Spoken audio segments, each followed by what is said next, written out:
so far, making the progress you want? Yeah, I think so. You know, it's a work in progress. You know, he's just every day just trying to get those guys to get better every day. You know, and for the most part, I think that's what we're doing.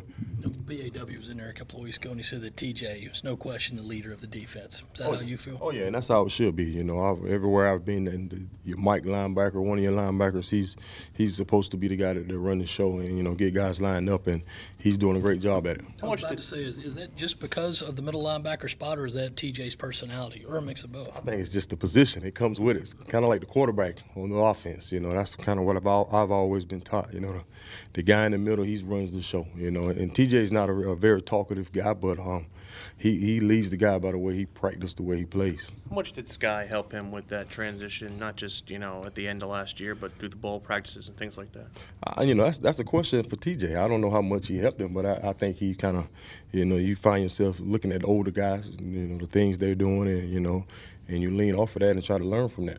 Does Bryson, as a fifth-year guy, kind of help supplement that leadership almost? Oh yeah, definitely. You know, he's played a lot of football for us. You know, so a lot of the young guys, you know, they look at the way he practices and the way he carry himself, you know, and take what you can from that.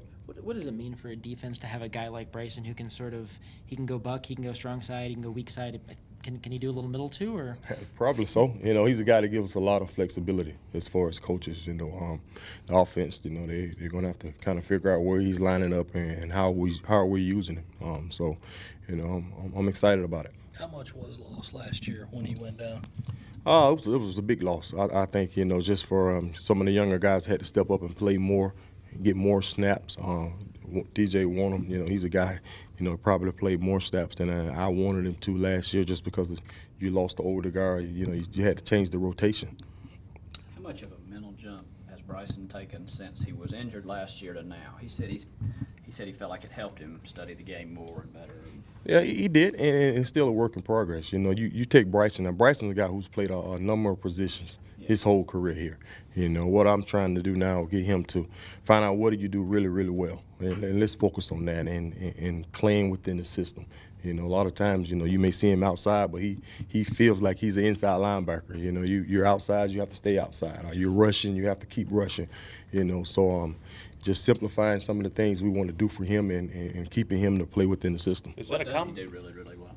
What's that? What are those things you've identified that he does really, really well? He can really rush the passer, and that's the thing I like. He can really rush the passer. You know, he plays with a lot of effort. He runs to the ball. You know, so just trying to, you know, simplify those things. Let's get him in situations where he can rush the passer and he can run and use his athletic ability. When you do have a lot of youth, you know, is that something where you have a problem with maybe guys who want to freelance and kind of go off on their own, go rogue? Well, when they're young, you can kind of teach them that. When they're old, you're kind of having to break them and reteach them. You know, not to say that's what we're doing with Bryson, but just kind of keeping him within the system. You know, a guy that can run really well, a lot of times he may feel he can make a play that's on the opposite side of the field, but that may not be his job. You know, so young guys, you bring them in, they don't know. They don't know, so you can teach a young dog, but an old dog sometimes you got to break that dog and reteach him. We've heard a lot about the emphasis on the pass rush this year. How does that look, and how do you see, what are the prospects for that? Oh, it looks good. You know, DJ Warner's been rushing the pass good. You know, Bryson, even some of the younger guys. You know, you got Danny Fennell there. Aaron Sterling, he's another one, you know. So we got a number of guys that can rush the passer, you know. So that's going to be a big emphasis this year. Third down, we got to get after the quarterback. Beyond Bryson, DJ, Brad, and Danny, is anyone else working at Buck? Well, I'm coaching the Bucks and the ends. So I got Aaron Sterling also. I got Shameik Blackshear. You know, you throw him in the mix. So it's all the edge guys. You know, I'm pretty much working with them. So it's the end and also the Bucks. How much has Shameik, or has it been a struggle for him to kind of put it all together? And where is he in that process? He's doing good. You know, he's playing hard. The thing I like about Shameik, he plays with a lot of effort, and it matters to him. Football matters, you know. So he's a guy we've also put inside. You know, he's playing some 3 technique for us in our pass situation. You know, so his role is increasing. The more he gets better and the more he produces, his role will increase even more. How much has Aaron evolved over the last year? Oh, I like Aaron, man. Aaron is, you know, I tell people all the time, he's kind of similar to myself coming in. He's an undersized guy. You probably look at him when you walk in here and wonder how does he get it done. but he's a guy that finds a way.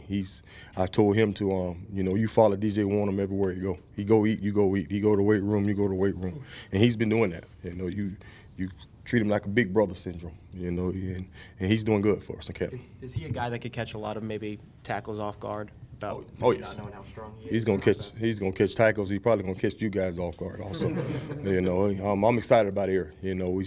He still has a high school syndrome in him. Trying to get him to play every play 100%, 100 miles per hour, and when he do, it's special. Is defensive end maybe one of the deepest positions on this team? It seems like you got a lot of options. Well, we got a lot of options. I don't know if it's the deepest. I think we may be deeper than some of the other positions just because some of the guys are. You got one of them, you got Danny Fennell, who can also play defensive end. Sterling, Shamik. Some of those guys have played some football here, So, I'm excited about it. And, the flexibility part is probably the best. You can move them around. They can, we can drop Bryson, we can rush Bryson, we can drop Warnham, So that's encouraging. Does that help with your pass rush, being able to rotate and run guys in like that, keep them fresh? Oh, yeah, definitely. Later in the game, you get later in the season, you're going to need all those guys. And I tell them, don't get caught up in who's going out there first. What matters is who's out there at the end, because we're gonna need all those guys. Where do you sit philosophically with having like a special pass rush package, not just with the DNs, but maybe some D tackles who are better pass rushers, especially in obvious pass situations? Oh, that's always. You always got to have that package. That's where Shamik Blackshear can come in. He can move him inside. A guy that plays with a lot of energy. Tough guy. Good size. Can get in there and hold his own against the run if they do happen to run the ball in 3rd and long. So we feel good about it. Have you gotten Kier any outside, or have they just kind of locked him down inside? Well, he's been playing a lot inside. He's a guy that can also move outside and play. Against the run teams or whatever. So having those guys, man, it gives us a lot of flexibility. What kind of growth have you seen from Brad Johnson coming off of the spring? I think the offseason was really, really big for Brad. He's a guy, I think he may be at 250 now, but he's still running. He can run, maybe even faster. I was teasing him the other day. He's running like he's a 220 guy, but he's weighing 250. And, he came in raw. And I told him, this is no secret. He came in, very raw, So we've just been working on a lot of technique things with him, learning how to rush the passer, eyes, feet, some of the little things that you take for granted, coming out of high school ball. What kind of impact does it have having a guy like Ken Law in the middle of the line? How does that affect the ends and the pass rush? You ever heard of a guy called Marcus Stroud and John Henderson? I played behind those two guys, so when you got those big guys inside, it's good living for the linebackers as well as for the outside guys, because they're constantly giving you that push inside, and it kind of frees up the linebackers a lot. So that's always a plus when you got some big guys inside. Who's your strongest guy, strongest defensive end? Strongest defensive end, Danny Fennell. Yeah. I tease the offensive guys all the time, man. Pound for pound, he's probably the strongest guy on the team, and he's having a great camp. You mentioned 3rd downs. Have you guys pinpointed anything that maybe went wrong last year on 3rd downs, and what do you feel like you're going to be able to do well on 3rd downs this year? Well, probably just, taking advantage of the opportunities. When plays present itself to you, for you to make a play, you got to make it, and playing within the system. A lot of times, guys want to go out and it's 3rd down, I got to go make a play. No, you got to stay within the system. That play is coming. Just be ready. And getting after the ball. One thing I've been talking with a lot of my guys about is we don't want to just make sacks this year. We make a sack, we want to get the ball. We're trying to get the ball off the quarterback. And T-Rob talks about it all the time. The ball. They named the game football and for a reason. So we need the ball. Bryson said he emulates Robert Mathis because Robert grew up in Atlanta, but you grew up in Atlanta too. No, I'm a Florida guy, baby. I'm a Florida guy. Lachua, I'm Florida. And I claim Florida. I'm from Florida. Yeah, Lachua, Florida, right outside of Gainesville. But yeah, that's a great guy. Are there similarities between the way Mathis plays? Yeah, I would say just the effort. Mathis he played with a lot of effort. His motor's always running, so that's a great guy to pattern his game after. You mentioned getting the ball off quarterbacks when the guys get the sack, and losing Dante, who did that a good bit. Right. Is there anybody who you think could be all the guys? It's just the thing about that is being conscious of it. A lot of guys, when you see the quarterback, the first thing you want to do is I want to hit him hard as I can. Now we're going to hit him hard, but we also want to get that ball. Let's find a way to get the ball off the quarterbacks. How much do you emphasize sacks in the defense, aside from affecting the quarterback with the ball coming out? The head coach might not want to hear this, but we emphasize it a lot. Right. You know, that's pretty much our job on third down. You know, we're going to play the run. And I told Warren this when he first came in, DJ, you know, everybody can rush the passer. Can you rush the passer and play the run? He showed he can play the run. Now let's go rush the passer and play the run. What's the key to not over pursuing, just not running upfield, making sure you keep contained, but also keep your eye inside? Yeah, that's a lot of it is film study. You know, some of the things I've been working with the guys on, just film study. You know, tendencies. You know, third and long, second and long, screen draw. You know, some of the things a lot of guys take for granted. Just trying to teach them the game. You know, we to the point now where we're reading offensive lineman stances. So let's see the stance. Let's notice a run stance versus a pass stance. You know, so just working on the keys and staying within the system. How comfortable are you with your guys maybe playing out in space if you need someone to cover a flat if the scheme allows for that? I don't worry at all. We work a lot of that in Indy, so I have no problem with dropping in coverage. I'm very comfortable with it. Is there a percentage of teams that you guys play that have like tells or they tip their pitches, pardon the expression? Yeah, there's some teams out there. I would be a fool right now if I told you that, though. I'm not asking for I'm sure they're watching. I'm sure they're watching now, probably listening. But yeah, it's it's tendencies, and everybody have their tendencies. You look, you go down the roster or the schedule. Me, I like to look at a coordinator. When I played, I pattern myself. This coordinator, he may go to a different team, but he's still gonna do the same thing. That's pretty much the same with us in college. I hope you don't take this the wrong way. Did you see any RPOs when you were playing?